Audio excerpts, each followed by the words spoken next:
Alvin Kamara arrested in Las Vegas for battery resulting in substantial bodily harm. The incident happened on Saturday at 6:30 local time at an elevator bank outside of a club at a casino. Kamara obviously in town for the Pro Bowl, not the Super Bowl. Almost the Super Bowl. Eventually there'll be a Super Bowl in Las Vegas. For now it's just the Pro Bowl. Yeah. But the victim identified Kamara. There's video. The victim says that he was trying to get onto the elevator. He got pushed by Kamara in the chest. Right. He pushed back to get away. He got knocked down, kicked, punched, unconscious. 8 punches, they're saying. Fractured orbital bone. Right. And may need surgery. And Kamara was arrested and charged with battery causing serious bodily harm, substantial bodily harm to make it accurate. And he's going to have to deal with this. And if it's on video, what do you do? If it's on video, what do you do? It's right. Am I wrong to say that the police is kind of like basically saying the video backs up what the If they've said the video backs up what the guy says. So that's not a good look. Hey, listen, the NFL wanted a team in Vegas. They're going to get a team in Vegas. And this is the thing that's scary. Is, again, we're some crazy incidences in Vegas here for 2 years for teams.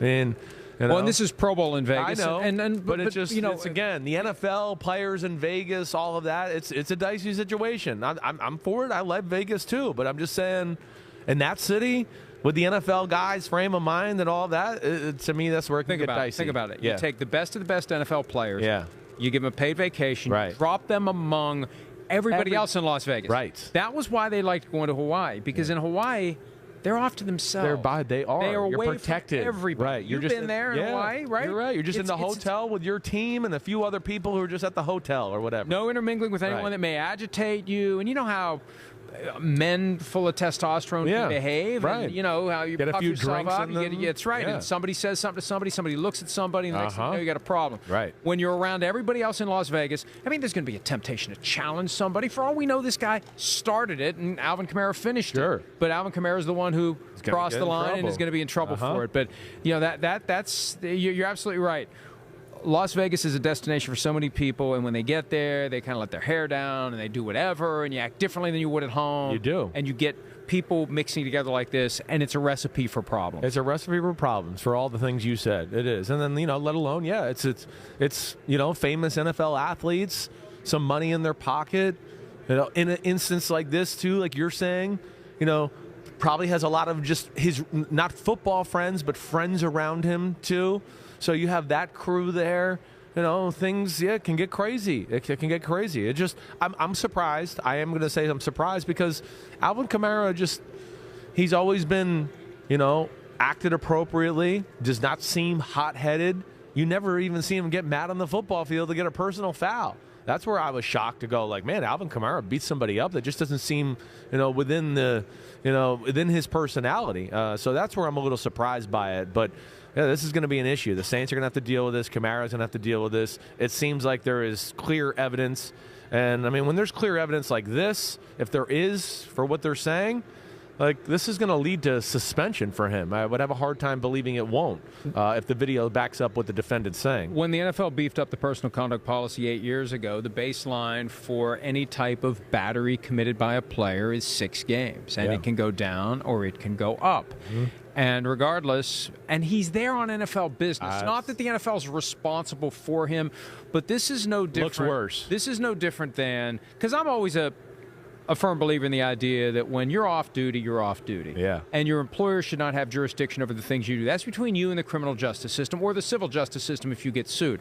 But just because you got into a fight and beat somebody up at a bar doesn't mean your job should be changed in any way. Certain crimes, yes. Yeah. But for a lot of them, it's not your employer's business. Right. As long as you can show up at work, right, that's all that should matter. Yep.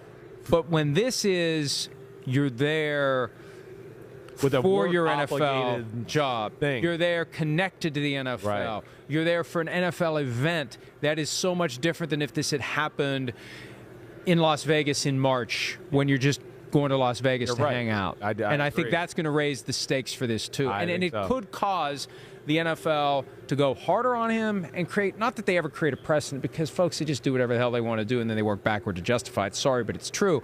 But this could be one where they say, you know what, this is no different than a guy going to Pittsburgh the night before playing a game at the Steelers and leaving his hotel and getting into a fight with somebody there.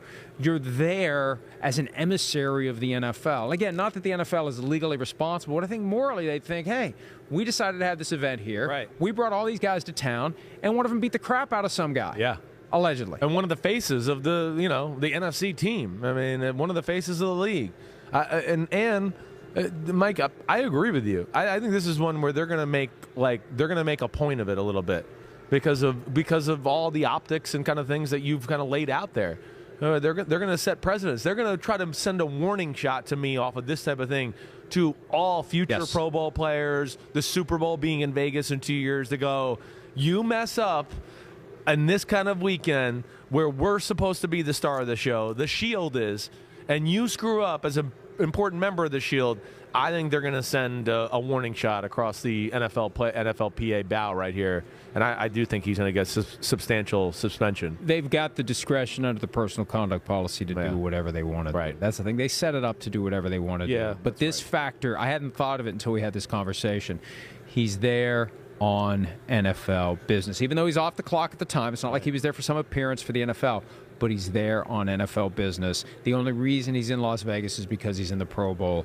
That's going to make this worse, not better, for Alvin Kamara. And who knows when it gets resolved. You know, they have developed a habit of waiting for the resolution of the criminal case before they will impose discipline on the personal conduct policy. But with something like this, I don't know, does he get put on paid leave? I think a lot of it depends upon whether or not it's a misdemeanor or a felony charge that's ultimately lodged against him. But it could be that if this criminal case is still pending when September rolls around, he's available but not available to the New Orleans Saints. He's on the payroll, but he's not playing. That's a possibility right now. Hi, I'm Mike Tirico, and thanks for watching. Make sure to hit subscribe for the latest news and highlights from NBC Sports.